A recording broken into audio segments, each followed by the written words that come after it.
Bonjour à tous, bienvenue sur ma chaîne Training the Trend. Je vous accueille aujourd'hui pour un contenu un peu plus éducatif, donc pas tant pour parler du prix des crypto-monnaies, mais plutôt pour vous montrer comment j'utilise un de mes indicateurs qui est un ensemble de moyennes mobiles simples et exponentielles. La différence entre les moyennes mobiles simples et exponentielles, c'est que la moyenne simple, ça reprend la moyenne sur les dernières séances de manière équivalente. Par exemple, si je vous fais apparaître la moyenne mobile 10, c'est-à-dire sur les 10 dernières séances, ce point-là est donné par la moyenne des valeurs données par la clôture des 10 dernières séances, des 10 dernières bougies, en fonction de la time frame que vous regardez. Ici, on est en weekly, donc c'est les 10 dernières bougies hebdomadaires.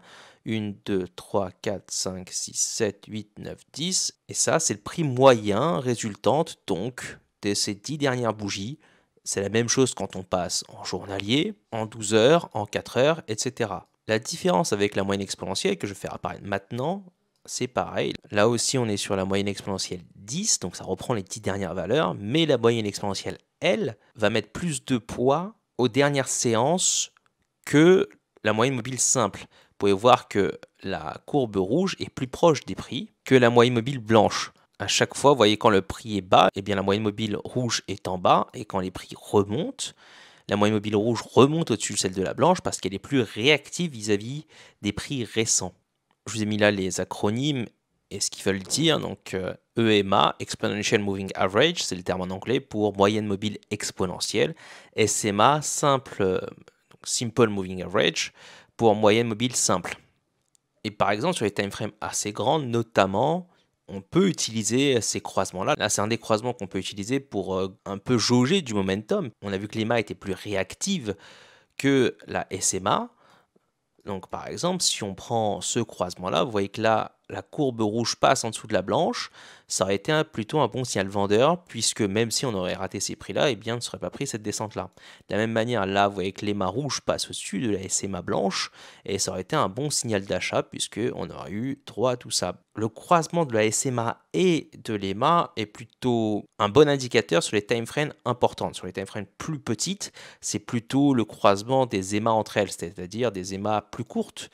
Là, vous avez l'EMA 10, mais on peut faire apparaître également, par exemple, une deuxième. J'utilise personnellement la 21 plutôt que la 20. On va la rendre un peu plus visible et je vais effacer l'ancienne pour que ce soit plus clair. Donc là, vous avez l'EMA 10 en rouge et l'EMA 21 en jaune. Vous pouvez voir que si on passe même en journalier, ces croisements peuvent être intéressants à trader. Là, vous avez par exemple l'EMA rouge qui passe sous l'EMA 21, qui donne un signal vendeur, et ensuite vous voyez que le prix qui dégringole un petit peu. A contrario, quand l'EMA rouge est passé au-dessus de l'EMA 21, eh bien on a eu un signal acheteur, et vous voyez que le prix a fait un rallye plutôt intéressant. Alors bien sûr, il y a des faux positifs, comme ici, par exemple, lors du rebond, là on baisse. Donc on a un signal vendeur, l'EMA rouge passe en dessous de l'EMA 21. Ensuite, on a un croisement haussier là, mais de très courte durée, avant la grosse baisse. Donc là, on avait eu le droit à un bull trap, et c'était donc la baisse du printemps dernier. Là, pareil, on a eu un signal vendeur, mais on voit que c'était un faux positif, puisque les prix ont fait un rallye tout de suite après, qui ont donner un signal acheteur cette fois-ci, puisque le croisement était positif. Mais si on suit strictement ces croisements, c'est-à-dire si on achète ou on vend au moment où il y a le croisement, même si on va dire sur les zones où ça stagne, c'est pas les meilleurs trades du monde, sur la longueur, c'est quand même des signaux relativement corrects. Maintenant, je vais vous montrer comment faire apparaître justement ces moyennes mobiles là. Donc on vient chercher les indicateurs et c'est celui-ci. Donc vous tapez 5 exponential and simple EMA. Ensuite, ça vous donne ceci. Ici, vous avez mon setup personnel. Je n'utilise pas la EMA 3 et la EMA 4. Donc 50 et 100, vous pouvez les effacer. Enfin, j'utilise pas, mettez ce que vous voulez, mais vous avez encore deux moyennes mobiles sur lesquelles vous pouvez vous appuyer, ce que je ne fais pas puisque ça encombre un peu après visuellement la lecture du graphique.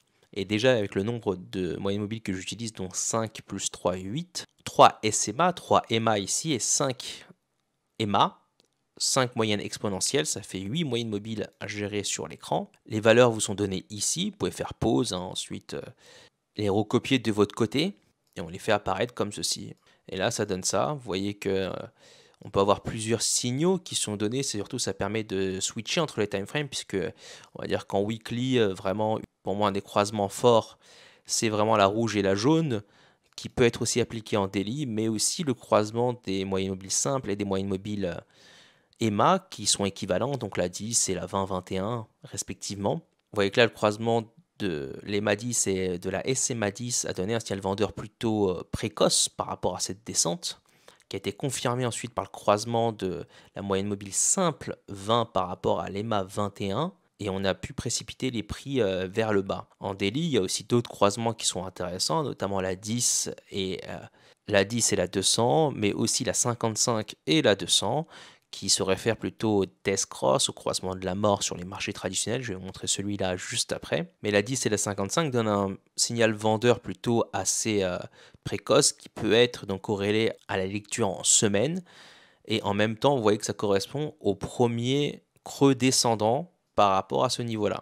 Donc là, on a eu un cluster de données qui nous donnait des signaux vendeurs, à la fois un creux descendant, mais aussi le croisement des moyennes mobiles, donc des plus rapides vers les plus lentes.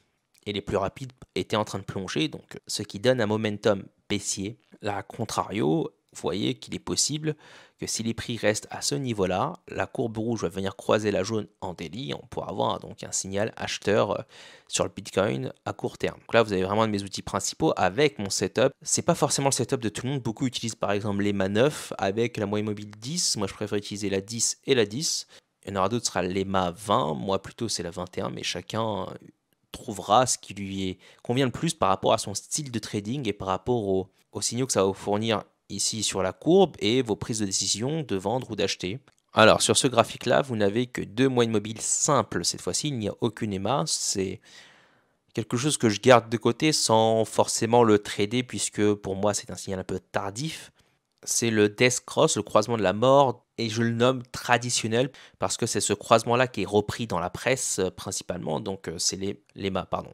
C'est donc la SMA 50 qui vient croiser à la baisse la SMA 200 en journalier, et ça peut également croiser à la hausse. Dans ce cas-là, on appelle ça un Golden Cross, un croisement doré. Vous pouvez voir que le dernier croisement ici a donné un signal plutôt de fin, en tout cas de prix vers la baisse. On est venu certes retester les plus bas, sans créer de plus bas, et avant de rebondir. Pareil ici, donc sur notre Death Cross actuel, on a eu un rebond comme par le passé. J'ai pu faire ces analyses-là déjà dans certaines de mes vidéos quand ça va arriver.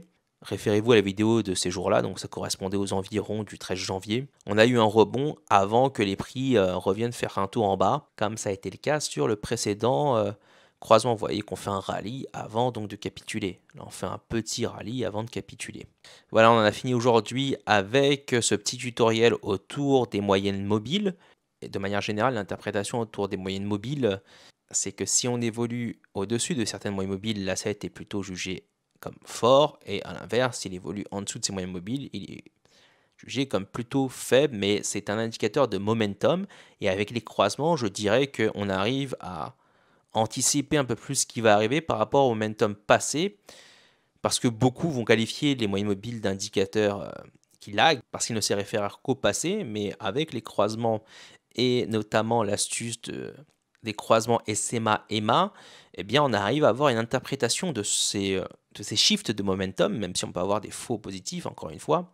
C'est bien de combiner ça avec d'autres stratégies pour avoir une confluence autour de la lecture qu'on peut avoir, afin de prendre un trade probable. J'arrive à la fin de cette vidéo éducative, j'espère qu'elle vous a plu. Si ce contenu vous sert, n'hésitez pas à liker et à vous abonner à ma chaîne.